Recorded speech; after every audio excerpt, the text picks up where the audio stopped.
To those who voted against this resolution, I must say that your decision shocks me to my core.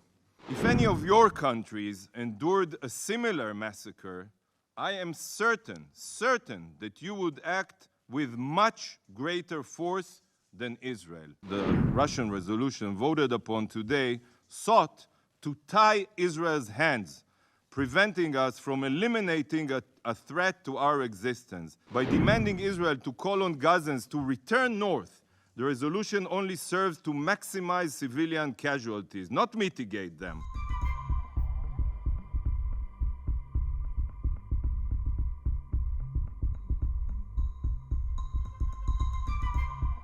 I would like to begin by deeply thanking the United States and every other member of this Council that supported this resolution. Voting for a resolution that clearly condemns savage genocidal terrorists while standing up for member states' right to defend itself against terror shows that despite all of the libelous falsehoods spread in the UN's halls, there are still those who stand up for the values of freedom and security. I thank you for your moral clarity in such dark times. To those who voted against this resolution, I must say that your decision shocks me to my core. In Israel, we are fighting for our very survival. My elderly parents living in Ashkelon have spent the last 20 days running back and forth to their bomb shelters as rockets rain down on them, deliberately on them, on civilians. And you cannot condemn even these deliberate attacks on civilians perpetrated by terror organizations? If any of your countries endured a similar massacre, I am certain that you would act with much greater force than Israel. Much greater force. There would be no question in your minds that such a barbaric slaughter requires a broad military operation against the terrorists who committed such inhumane atrocities to eradicate their terrorist capabilities in order to make sure that such atrocities can never happen again. How would Moscow react if terrorist death squads wiped out entire neighborhoods in Moscow? How would Beijing respond if genocidal jihadis beheaded and murdered your babies? I will give you a moment to reflect on that thought.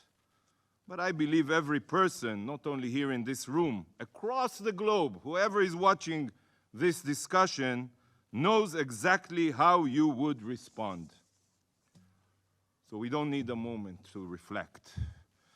Should the Security Council not condemn the terrorists and their crimes against your innocent civilians, each of you would be just as shaken as I am.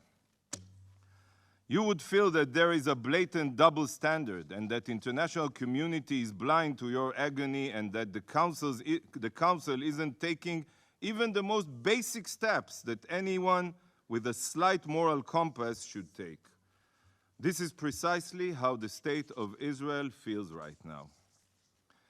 Those who have voted against the US-led resolution have shown the world that this Council is incapable of doing the most basic task of condemning ISIS-like terrorists and cannot confirm the right to self-defense of the victim of these heinous crimes. Israel has been attacked and continues to be attacked. This is a fact. In the south from Hamas and in the north from Hezbollah. What a surprise. Meanwhile, the other resolution, the Russian resolution voted upon today, sought to tie Israel's hands, preventing us from eliminating a threat to our existence and permitting the genocidal terrorists to regroup so they can massacre us again. The absurdity to call on Israel to rescind the call for temporary evacuation is truly unbelievable and goes against every value that this Council represents. By demanding Israel to call on Gazans to return north, the resolution only serves to maximize civilian casualties, not mitigate them.